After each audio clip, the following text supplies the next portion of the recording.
Greetings! This is Fern from Angel H back with you once again for another furry video. Yay!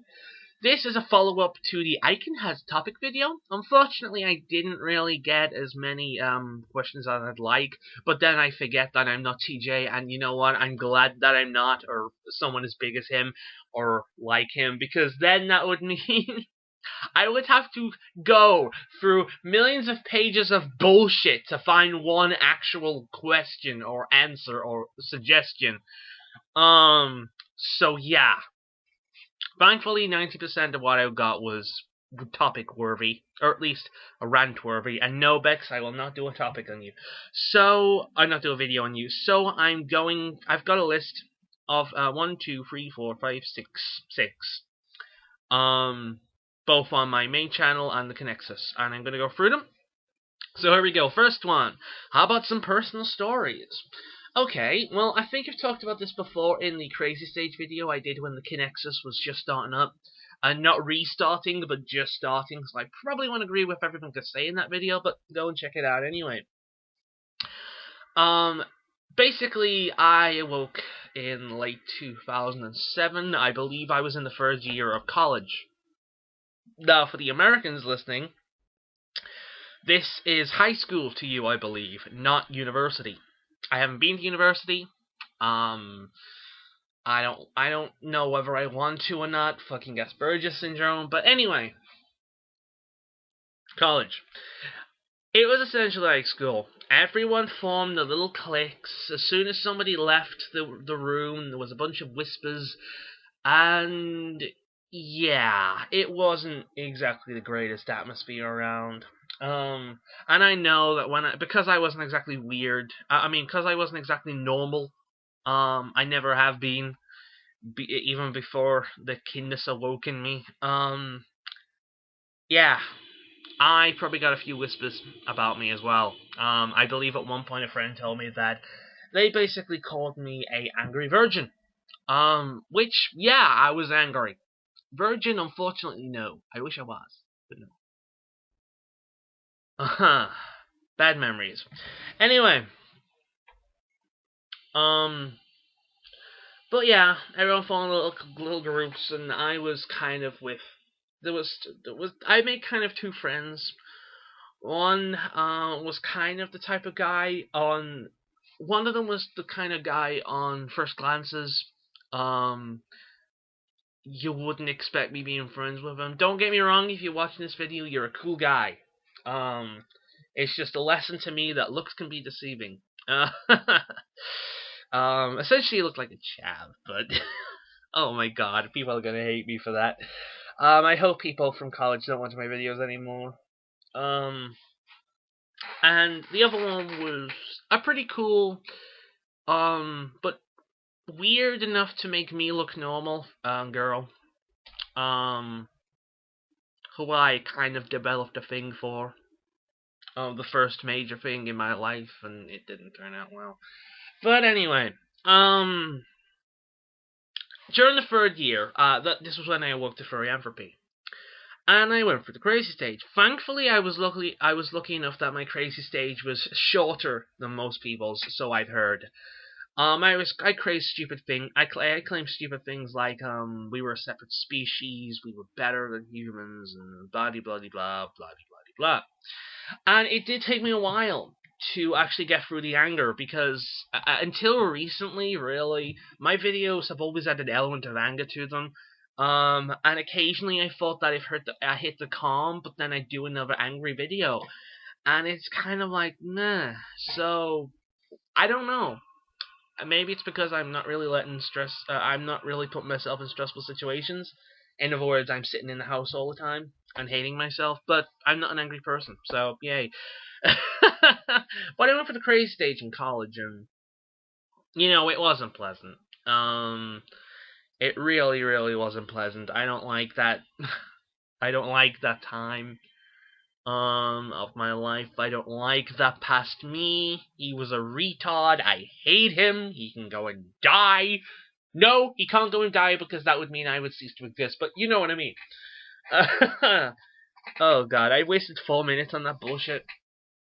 But yeah, the crazy stage, it sucks. I think that's the only really personal story relating to the kindness that I can think about, because honestly, I can't really think of that many. I think that's the only one that will be interesting beyond, oh, that made me think of my kindness. You know. Anyway, could you discuss things like me? Okay, I'm sorry, but I don't really understand what you're saying there. I don't think it's this, but I'm gonna take this from it. What would Kim be like in the future if people knew that we existed? Essentially. Well, there are people out there that know that furries exist. And it's not great for them. They get treated like a fucking freak show, and people automatically assume that every furry is somebody who likes dressing up in a fursuit. And that's the only thing about furry. It's like, ugh, no, there's so much to that. It's like, oh, if I could make a perfect fursona suit, I might wear one, sure, if I had that talent or money to commission one. But at the same time, I get hot. I live in the UK, okay. It can get cold here. In the middle of winter, I can run around in t-shirts and shorts. I don't like shorts, but you get the point. And I will be perfectly fine. Okay, cold is nothing to me. In fact, I'm fucking roasting here right now. Meh. So, yeah, I would die in a fursuit. People would come up to me like, dude, you okay? And they'd open the mask and it would just be this horrible stink of a recent dead corpse. So, sweat and a dead corpse. So, no. But, no, furries get a bad rap. And honestly, with the exception of furries, I used to love Animal Planet, for example. Then I got really pissed off with their shock value documentaries with things like snakes and spiders, basically supporting the bad press these animals have, and rats as well, supporting the bad press these animals have, and really, it's just, okay, what they're saying is kind of true, but at the same time, this is supposed to be a fucking documentary, not a horror movie. You know, I'm arachnophobic. I don't particularly like spiders, but I don't fucking hate them either. If anything, I find them fascinating. And it really irritates me with some of the shock value documentaries that Animal Planet put up. I don't know if they do anymore because I stopped watching Animal Planet a time ago. But it's basically treating snakes like vicious killers that are out constantly to kill everything in their path. Even you, if they see you, they will kill you. And it's just, no! Do you know anything about... idiots! No! No! You know, rats get a bad press. I know at one point I wanted a pet rat. My mother wouldn't let me. It's like, pet rats would die in the wild because they are nothing like wild rats. And even then, wild rats don't deserve the bad press they get. Okay, they're incredibly filthy, and they're not exactly friendly, but they don't deserve the bad press they get. But then pet rats get the same bad press, and pet rats are nothing like wild rats. They're actually incredibly intelligent, cuddly, and friendly, and like human attention. But yeah. So, furries get a bad press, real animals get a bad press, so furrians, you just know that there's gonna be another fucking shock value documentary. In fact, I know that there's one trying to be in the making. I forgot what it's called, but essentially the company that's doing it is responsible for a bunch of other shock value documentaries. They've got this guy the very picture is this guy drinking from a dog bowl.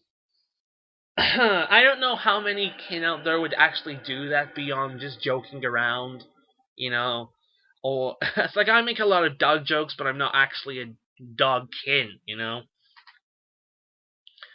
It's one of the bonuses of being kin. You can make these funny little jokes. But yeah, there will be a shock value documentary out that would basically treat us like freak shows and a sideshow and like idiots and make everyone feel better about themselves and yeah. That being said, I would like, and I've said this before, but I would like an actual study to be done where kin from all different age groups, walks of life, beliefs, whatever, medical histories,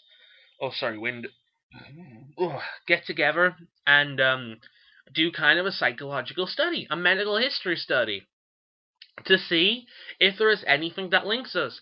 If we came in the public eye, perhaps, as well as the stupid documentaries that came out, perhaps some actual good would come from it. Perhaps we could actually find what causes this, not make a cure. Fuck the fucking cure. X-Men for life. But fuck the fucking cure. But I'm sorry, I just made a really nerdy reference there as well. Oh god. Fuck the cure. No, if they ever made a cure, fuck the cure. I don't want a cure. I just want to know what causes it. Because it's interesting. Maybe it is kind of a form of autism. I know a lot of kin will hate me for that, but maybe it is. I'm Aspergic. I think I should be the one who could say something like that. But, yeah. Moving on. Maybe talk about online communities, resources, and website, or the history of the community itself. I awoke in late 2007. The kin community has been around for a lot longer than that. And furrians have been around for much longer than that, so I don't think I'm the authority to talk about something like that. My only comment would be that I would imagine in the 60s, the kin community would be all flower power hippies and yay. And now there are a bunch of emos. Not all kin, but a lot of kin are emos. Okay. Might sound kind of boring because you do a video about canine furrians. Even though canines are in the same family, they're very different. Yeah, unfortunately, I don't really know that many canine furrians that are wolves. And the ones I do know tend to be the bigger dogs, None of them are the very underrated Chihuahua or Yorkshire Terrier. They're all big dogs like Golden Retrievers, Great Danes, Huskies. But here's the interesting thing. Wolf DNA. Have you seen those wolf dogs before? They are nothing like actual wolves. They kind of look like a wolf, but they're more husky than anything else. They remind me of huskies. They're like a more wolfy husky. And once you get away from 100% wolf DNA, you're basically left with a dog. And this is interesting because, wolfkin speaking for myself, I don't really shift that often. And when I do, I fucking hate it because I act like a human acting like a wolf. Not like, a wolf itself. So, naturally, I'm always some part wolfy, some part human. But then if you think of the genetics kind of thing, to a lot of people, I would probably come off more dog than wolf, because once you get away from 100% wolf, you become a dog. And I feel wolfy. I don't feel doggy. But technically, if we look at it in that weird kind of way, I would be a dog, or at least a wolf dog. Because once you get away from 100% wolf, you're basically a dog. And the less wolf you have, the more doggy you become. Like Chihuahua! I'd like to see how much wolf DNA is in a Chihuahua, actually. That's very interesting. I'm talking about things I have no idea about, by the way. I have no understanding of, so I'm just kind of, throwing out random shit. But, yeah.